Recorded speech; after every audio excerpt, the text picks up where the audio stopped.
Welcome sa Don Sinesuri. Ngayon, pag-uusapan natin ang pelikulang The Last Virgin, isang drama comedy na pinagsama ang halakhak, sakit at katotohanan sa loob lang ng isang gabi. Pinagbibidahan ito nina JC Santos, Pepe Herrera, Cherry Pie Picash, Zaijan Jarania at Serial Manabat at idinirect ni Noel C. Naval. At gaya ng pamagat, simple lang ang simula.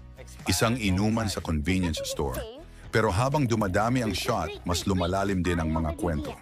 Sa pelikula, 5 taong galing sa iba't ibang yugto ng buhay ang nagtagpo ng di sinasadya. May mga sikreto silang dala, mga sugat na hindi pa humihilom, at mga tanong na matagal nang gustong sagutin. Habang umiinom sila ng beer gin, pinaghalong beer at gin, nagsimula silang maglabas ng saloobin. Yung tipong mga bagay na hindi mo masabi kapag malinaw ka pa. Dito umiikot ang pelikula. Sa katotohanang lumalabas kapag wala ka ng takot magsabi ng totoo. Lesson number 1. Ang katotohanan madalas lumalabas kapag di ka na nagpapa-impress. Sa pelikula, bawat karakter may pinapakitang okay lang ako, facade.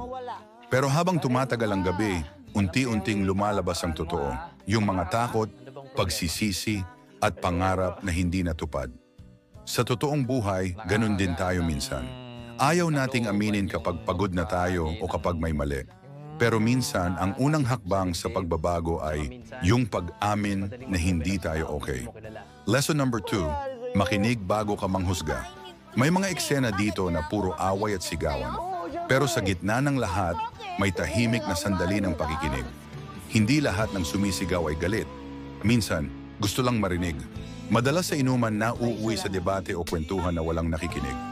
Pero sa The Last Virgin, ipinakita na minsan, ang pinakamatinding tulong na maibibigay mo ay hindi payo, kundi tainga.